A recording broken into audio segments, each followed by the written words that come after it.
लटका मिला छात्रा का शव। मृतका के पास नहीं मिला सुसाइड नोट। बहन के साथ हॉस्टल में रह रही थी छात्रा और प्रतियोगिता परीक्षा की तैयारी कर रही थी निशा, और इसी दौरान आत्महत्या की ये जानकारी मिल रही है। तो जयपुर में कोचिंग छात्रा ने खुदकुशी कर ली है। हॉस्टल में फंदे से लटककर उसने अपनी जान दे दी। जयपुर की खबर है। आखिर क्यों इस छात्रा ने ये कदम उठाया है, इसकी फिलहाल कोई जानकारी नहीं मिली है, ना ही इसके पास से कोई सुसाइड नोट बरामद की गई है। लेकिन प्रतियोगिता परीक्षा की तैयारी ये जो छात्रा है वो कर रही थी, ये जानकारी मिली, और अपनी बहन के साथ हॉस्टल में रह रही थी।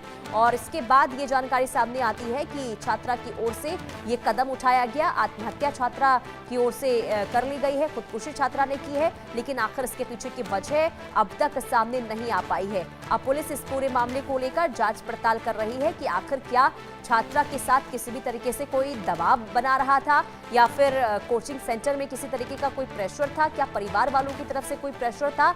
अभी छानबीन होगी और उसके बाद तमाम चीजें स्पष्ट हो पाएंगी। लेकिन हॉस्टल में फंदे से शव लटका मिला है छात्रा का, और इसके बाद वहां पर जांच पड़ताल शुरू कर दी गई है। बहन के साथ हॉस्टल में ये छात्रा रह रही थी और प्रतियोगिता परीक्षा की तैयारी इस छात्रा के द्वारा की जा रही थी। लेकिन खबर ये मिलती है कि छात्रा ने खुदकुशी कर ली है, और इसके बाद इस पूरे मामले को लेकर अब तहकीकात भी शुरू हो गई है। और लगातार देखिए छात्रों की ओर से आत्महत्या करने को लेकर जो जानकारियां सामने आ रही है वो वाकई में हैरान कर देने वाली है। क्योंकि कई बार ये देखा गया है कि स्कूल में प्रेशर, कॉलेज में प्रेशर की वजह से जो छात्र छात्राएं हैं इस तरीके से कदम उठा लेते हैं। तो क्या निशा किसी डिप्रेशन में थी, या फिर कोई दबाव किसी की तरफ से बनाया जा रहा था, या फिर हॉस्टल में किसी की तरफ से कोई नोकझोंक, कोई बहसबाजी, या फिर क्या हुआ, अभी सिर्फ ये सवाल ही बना हुआ है। जांच होगी, इसके बाद ये साफ हो पाएगा कि निशा की ओर से खुदकुशी जैसा कदम आखिर क्यों उठाया गया है।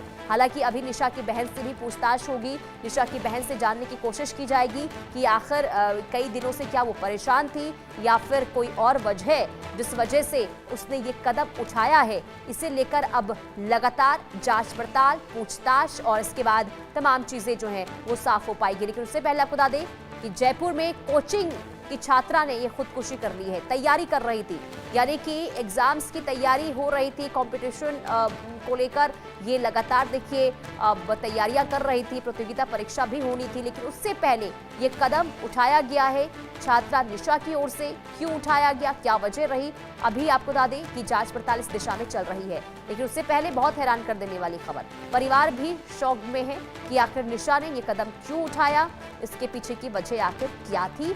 परिवार वाले भी ये अभी फिलहाल बता नहीं पा रहे हैं। लेकिन हॉस्टल में फंदे से लटका मिला है छात्रा निशा का शव, और इसके बाद वहां पर भी स्थिति जो है हड़कंप की बनी हुई है। हॉस्टल से भी, वहां पर हॉस्टल वालों से भी लगातार देखिए पूछताछ होगी, और निशा के बारे में तमाम चीजें जानी जाएगी, समझी जाएगी, और इसके बाद आगे क्या निकलकर सामने आता है ये देखना होगा।